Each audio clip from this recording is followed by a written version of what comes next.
Hello दोस्तों, मैं आज आपको पढ़ाने वाला हूँ क्लास 12 का पहला चैप्टर कूलॉम का नियम तथा वैद्युत क्षेत्र। इसमें सबसे पहली चीज़ आती है मुक्त इलेक्ट्रॉन। तो मुक्त इलेक्ट्रॉन क्या होते हैं? तो मुक्त इलेक्ट्रॉन किसी परमाणु के बाहरी कक्षा में उपस्थित इलेक्ट्रॉन को हम क्या मुक्त इलेक्ट्रॉन बोलते हैं। तो ये इलेक्ट्रॉन है, ये हमारा मुक्त इलेक्ट्रॉन है। इसमें माइनस चार्ज होता है और ये नाभिक ऐसा है, इसमें प्रोटॉन न्यूट्रॉन होते हैं। तो इसके बाद आता है आवेश। आवेश क्या होता है? किसी पदार्थ में आवेश उसके मुक्त इलेक्ट्रॉनों की संख्या पर निर्भर करता है। तो हम क्या पढ़ेंगे? आवेश। आवेश क्या होता है? किसी पदार्थ के मुक्त इलेक्ट्रॉनों की संख्या पर निर्भर करता है, तो उसे हम क्या बोलते हैं? आवेश। तो आवेश क्या होता है? Q proportional to N. N क्या है? हमारे मुक्त इलेक्ट्रॉनों की संख्या। मुक्त इलेक्ट्रॉनों की संख्या। अगर हम इसका प्रोपोर्शनल हटाएंगे तो इसमें इक्वल का चिन्ह आ जाएगा। क्यू बराबर है, यानी इसमें ई इलेक्ट्रॉन का आवेश होता है। जैसे ई बराबर जिस इलेक्ट्रॉन का आवेश होता है 1.6 इंटू 10⁻⁻19 कूलॉम।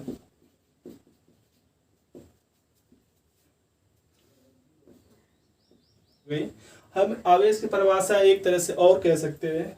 आवेश किसी पदार्थ का वह गुण होता है जिसमें विद्युत तथा विद्युत चुंबकीय प्रभाव अनुभव किया जा सके, उसे हम आवेश बोलते हैं। तो आवेश का मात्रक कूलॉम होता है। आवेश एक सदिश राशि है। आवेश क्या है? हमारी सदिश राशि है। तो हम आवेश की परिभाषा लिख दें।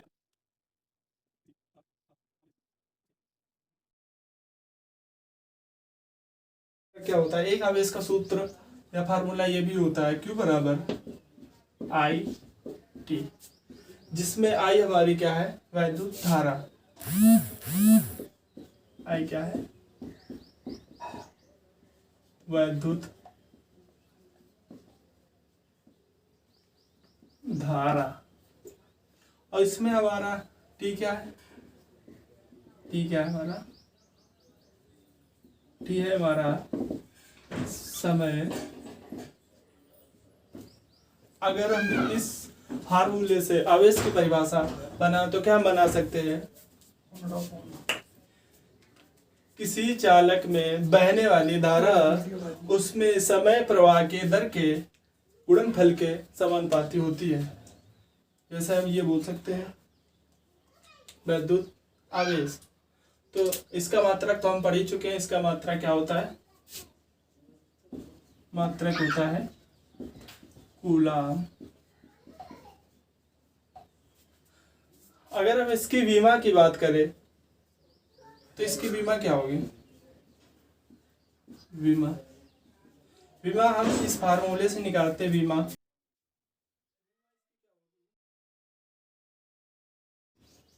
और टी की विमा, समय की विमा क्या होती है? टी। तो इसकी विमा हो गई ए टी। इसकी विमा ए टी हो गई। आवेश सदिश राशि क्या होती है? सदिश राशि होती है। अब एक बात ये होती है कि आवेश कितने प्रकार के होते हैं। तो आवेश हमारे दो प्रकार के होते हैं। एक होता है धन आवेश, एक होता है ऋण आवेश।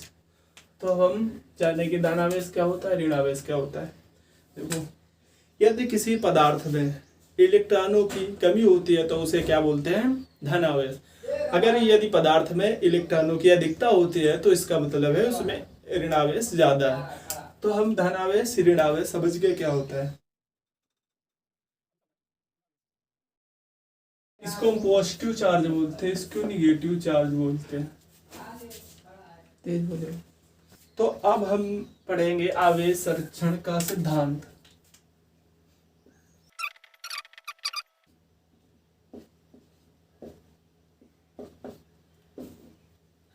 तो आवेश संरक्षण के सिद्धांत में यह होता है कि ना तो आवेश को उत्पन्न किया जा सकता है और ना ही आवेश को नष्ट किया जा सकता है।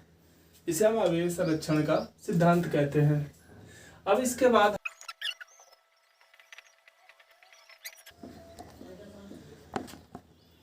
आवेश संरक्षण का सिद्धांत ये होता है, ना तो हम आवेश उत्पन्न किया जा सकता है और ना ही आवेश को नष्ट किया जा सकता है, इसे हम आवेश संरक्षण का सिद्धांत कहते हैं।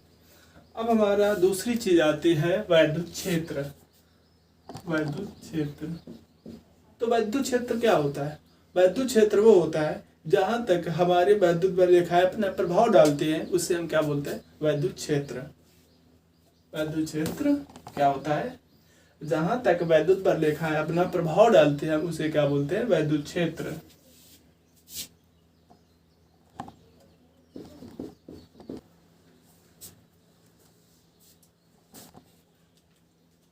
इसमें एक नोट करके भी ये लिख लेंगे कि वैद्युत का क्षेत्र किस तरफ होता है। वैद्युत का क्षेत्र जो हमारा धनावेश होगा और एक ऋण आवेश होगा, इसमें वैद्युत बल रेखाएं हमारी कहाँ की? बाहर की ओर जाएंगी।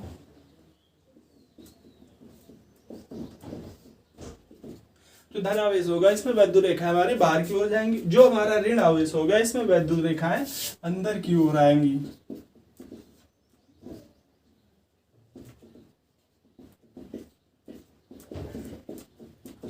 ये हमारी क्या हो जाएगी? वैद्युत क्षेत्र की दिशा। ये हमारा क्या है? धनावेश। ये हमारा क्या है? ऋण आवेश।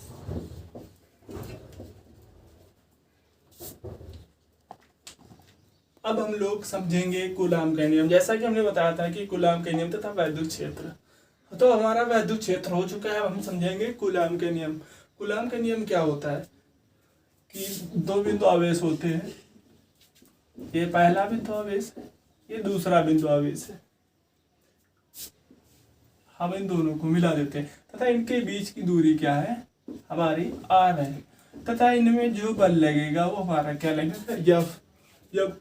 F बल लगेगा। इसमें एक आवेश है, मान लो Q1, इसमें एक आवेश है Q2।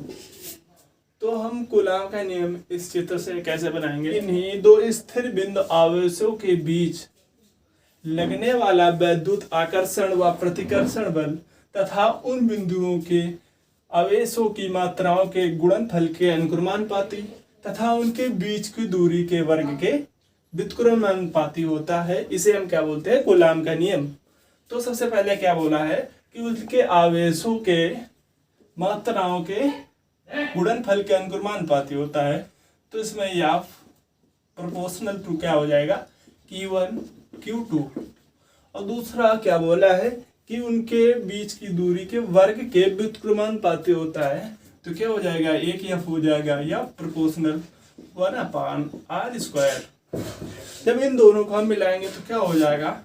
या proportional 1/r² Q1 into Q2। ये हमारा कूलाम का नियम है, करेगा F बराबर, तो प्रोपोर्शनल का चिन्ह हटाते ही हमारा एक कांस्टेंट वैल्यू आ जाएगी 1/4πε0 के। ये Q1 Q2 है तो इसे लिख देंगे Q1 Q2/r²। जहां पर 1/4πε0 का मान क्या होता है? 9 गुणे 10 घाते हैं 9 होता है। तो क्या होगा? 1/4, इसका मतलब होता है न्यूटन मीटर स्क्वायर बटे कूलाम स्क्वायर। ये मात्रक हमारा किस चीज से आया? फार्मूले से आया जो। तो अब हम निकालेंगे निर्वात विवर्तशीलता का मान निकालेंगे। जब ε0 का मान निकालेंगे तो हम दोनों पक्षों को उल्टा कर देते हैं। तो इसका क्या हो जाएगा? 4π इसके डिवाइड में चला जाएगा। तो ε0 बराबर 1/4π9 × 10⁻⁹। तो क्या हो जाएगा कि 1/4 इंटू पाई का मान रखेंगे 3.14 इंटू 9 इंटू 10⁻⁹। जब हम इसको सॉल्व करेंगे तो इसका रिजल्ट जो आएगा वो आएगा 8.84 इंटू 10⁻⁻12 मीटर स्क्वायर अब देखेंगे हम वैद्युतशीलता की विमा कैसे निकाली जाती है। एप्सिलॉन नॉट की हमें विमा निकालनी है। विमा कैसे निकालनी है, तो अगर हमको टेक्निकली तरीके से विमा निकालनी है तो इसका क्या होगा, पहले फार्मूला लिखेंगे। F बराबर 1/4 pi epsilon not Q1 Q2/R²। तो ये 4 पाई तो कांस्टेंट वैल्यू की कोई भी मान नहीं होती, इसलिए जब एप्सिलॉन नॉट को हम इधर लाएंगे तो क्या हो जाएगा, Q1 Q2 तो हम जब एप्सिलॉन नॉट एक तरफ को लाएंगे तब इसमें Q1 Q2 ऊपर रहेगा या फिर इंटू R² नीचे आ जाएगा।